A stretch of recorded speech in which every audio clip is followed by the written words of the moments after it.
we don't disclose figures on a nationwide or a region-wide basis. All we can say is worldwide we are now close to 16 million units installed, which is more than all of the other next generation consoles that have been launched to date. And I think so in India as well, we are not only the thought leader but clearly the market leader, and really defining and creating this category in the country. Well, as far as the games are concerned, we have got one of the highest attach ratios in the Asian countries, and in fact one of the best and the healthiest in the entire world. So we are very happy the way games are shaping up, and with blockbuster games like Halo 3, PGF 4 and Bioshock and all of them coming up, I think it's going to further consolidate. Yeah, just to add, just to give you context, when we launched and we were about to launch, we had always said that we would launch with 20-25 games and add 7 to 10 a month. And if I go by that maths, we're talking of close to 100 games by the year end or a little more. We're close to 70 odd already. And this is really set to explode in the coming 4 months, because as you know, the holiday season brings almost 40 to 50% of the portfolio. And like Ashim said, the best blockbuster content is going to be available on the Xbox 360. Not a well-known fact, but we actually have something already in the country.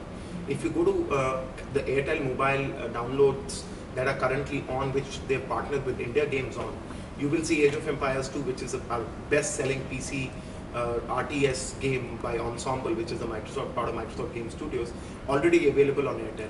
So what we've done actually there is we've partnered worldwide with a company called Infusio, and Infusio has then moved on those rights to India Games for the Indian region, and they're already available. But that's pretty much it.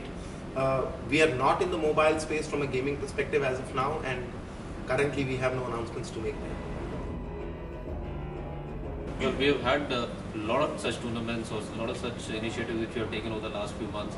The most recent being the World Cyber Games, where we were the premier sponsor, and which was a 7-city event where the winner ultimately goes to Seattle to take part in the worldwide final. So we have been doing these kind of events off and on, and in the last, say, since launch, and we definitely would be doing such events moving forward as well. Investments we made in the category and the way we came out with all guns blazing, if that is apprehensive, then I don't know what aggressive is. I think apprehensive is a word that you'd more aptly use in inverted commas with exclamation marks in caps for our competitor. And I think we came out very, very clearly with all guns blazing. We were very clear that whenever we would launch, we would really make the long-term commitment. And as I think all of us always say, we are here in a marathon, and we've just run the first few kilometers, and we will continue to stay invested and do whatever is possible from our end to grow the category and really blaze a path and create a trail for the gaming industry to follow. From an Indian-centric games, my answer would be twofold. First, it's about culturally relevant content. Okay, culturally relevant content means content that people in the local market can enjoy. That does not essentially mean Indian games. Locally relevant content could mean playing a car racing game and having Mumbai as a map in it, and then blowing a few autos and taxis and the nuisance of the traffic away. Right? That's fun. That's culturally relevant content. We've made some big announcements there. We have Yuvraj Singh, the cricket game that's been built for the World Cup. It's actually the official game of the 2020 World Cup as well. We just announced, I think less than 10 days ago, the first time in the world that we are going to bring educational content, which is CBSE and ICSE certified, to the Xbox 360. So you can continue to expect more and more announcements on that in the future. So essentially on the Wii, it's a great concept. It's added a new innovation, so it's a great product. First, Nintendo has the longest heritage in gaming. They're a solid, strong competitor and a company that has innovated in the game space, and all credit to them for that product. Second, I think if they come here, I would welcome them sooner than later, because I think we are in a market making task, right? We are creating the category, so more the merrier. Right now, there is ample space for us to grow and create the business. We can worry about competing a few years down. I was with the Sony GM a couple of days ago, and we were chatting in exactly the same feelings. Let's create the market. Right now, we need to position gaming as part of mainstream entertainment. We need to make it part of popular youth culture.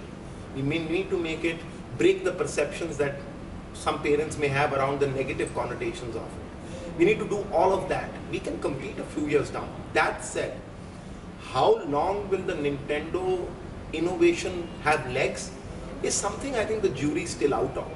Because it's great innovation, it got people off the couch, people started gaming. How long will you sustain a content pipeline which takes benefit and advantage of this innovation is question number one. Question number two, video gamers are couch potatoes. How long are you going to sweat trying to play while essentially you're a couch potato is question number two. Because I'm a gamer, so I ask this of myself. But that said, great innovation. They've advanced the market, they've brought new people into the category, and that's what the industry needs. The latest, greatest entertainment system and platform on the planet, and the best game. This is about games. Box does not create the business. The games create the business. And the best games are on Xbox 360. Anywhere in the world, any chart you take, or any review you read, or any analyst you ask, the best games are on Xbox 360. And if you look at figures, and look at the total spends that the games industry has had in the last 11 odd months ever since Sony and Nintendo launched, the total amount of money spent on hardware, software, accessories combined for Sony and Nintendo is less than the money spent by gamers on the Xbox 360. And this is NPD data, which just released on Xbox 360. If my memory serves me right, it's $2.7 billion worth of spends that gamers have done just on the Xbox 360 platform, including games, accessories, and everything. Whereas if you combine both of them, that's not the case. So very clearly, we are the leader, and history has shown the console to 10 million units, the first, has always won that generation. And I think when history writes itself, you will see Xbox 360 as the winner of this generation.